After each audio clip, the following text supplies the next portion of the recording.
Hey guys, welcome to the Liberal Hive Mind, a channel solely focused on exposing the abundant hypocrisy of the left. So a couple weeks ago, Donald Trump decided that he was going to show up in the South Bronx. Not exactly MAGA country, just not a place where you'd expect a political advisor to suggest campaigning in if you are a Republican candidate. But of course, despite that, Donald Trump showed up, and it ended up being a pretty big event.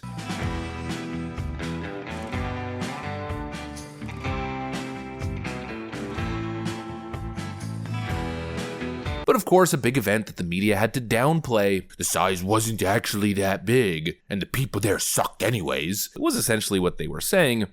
Well, I'll tell you, it won't make a difference at all, Jake, and that is for Donald Trump to be the ringleader of and invite all his clowns to a place like the Bronx.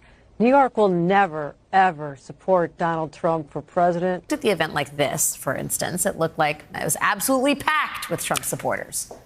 But if you zoomed out a little bit, you could see that the crowds actually were not all that big. Yep, pretty much exactly what I said. The media reporting at the time was that the people there sucked and didn't matter anyways, and that the crowd was small. That was the conclusion. At least that was the leftist conclusion. What actually happened was that Donald Trump had an amazing, groundbreaking rally that was very positively received, and of course, huge. Huge. That's what actually happened. And now a couple weeks later, Democrats tried to put the same lightning in a bottle, but ironically enough, their event was the cringy, small event packed with clowns. Alexandria Ocasio-Cortez and Jamal Bowman take to the Bronx to host a massive rally in a Democrat stronghold, and well, there was only one appropriate reaction. Let me show you guys exactly what happened. We got some stuff to get into, so let's roll the tape. All right, folks, so Donald Trump's event was supposedly a failure. Nobody showed up. Nobody in New York is gonna vote for him. Nobody cares. Well, here's the aerial footage of the Trump event. Pretty sizable crowd. Plus, you can see under the trees, away from the actual stage, there's even more people. It was a pretty big event, and this is in a place that votes 90% for the Democrat. It's a pretty good crowd. And now, of course, let's use a little bit of logic here. Maybe not the most sound one-to-one logic, but if you have a place that votes 80 to 90% for Democrats, for every one or two Republican, you should have 8 to 9 Democrats. So technically, they should have what, 8 to 9 times the crowd size? Well, that's not exactly how it happened. Womp, womp, womp. I guess Donald Trump's not as unpopular as they make him out to be. But what I really want to focus on, I want to focus on the word that Kathy Hochul used, clowns. She essentially labeled every New Yorker who showed up at that Trump rally a clown, an irrelevant clown. Well, let's have a conversation about clowns, because it seemed to me as though one event was badass, visionary, hopeful, positive, and the other event was one of the cringiest things I've ever seen in my life. And we are here for our brother Jamal Bowman. Ceasefire now, y'all. That's what we're doing. Ceasefire now. We're gonna show them who the we are. We're gonna show them who the we are. Ceasefire now. Ceasefire now. Ceasefire now.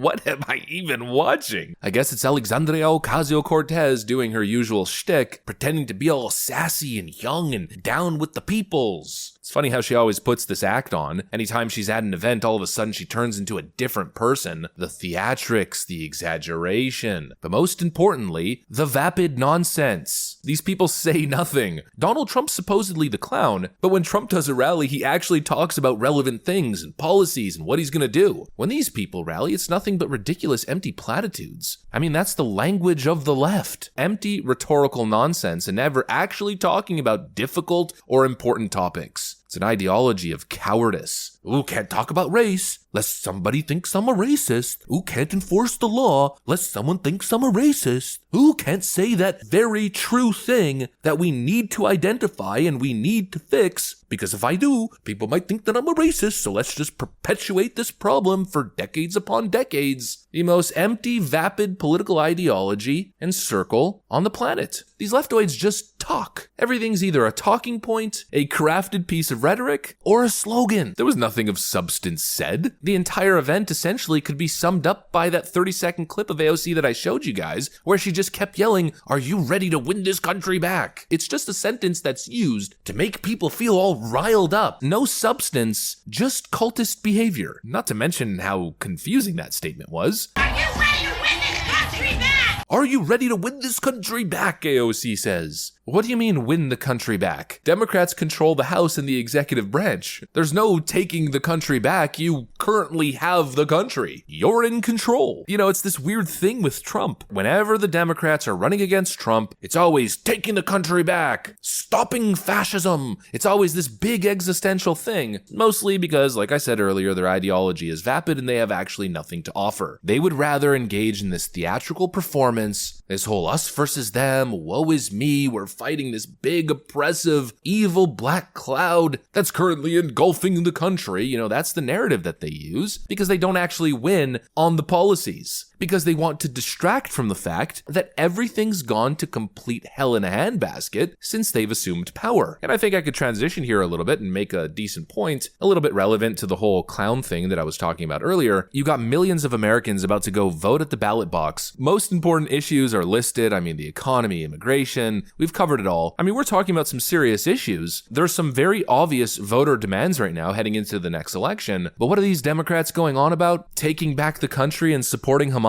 Alright, cool, bro. Nice talking to ya. Didn't realize I accidentally walked into a freaking insane asylum. You know, that's gotta be the reaction. Taking this country back. Gas is 50% more expensive. I can't afford groceries. I'm a young person trying to start my life and the job market is shit, and I can't afford a home. We're gonna take this country back from the evil fascism that is Donald Trump. That is not what people are looking for. Democrats don't care what you want. They're too busy tackling racist highways and homophobic U-turn signs. They're too busy with their woke virtue signaling purity tests, like this nonsense that just came out of San Francisco, leftoid Democrats debating each other during a mayoral debate, virtue signaling about who can name the most drag queens.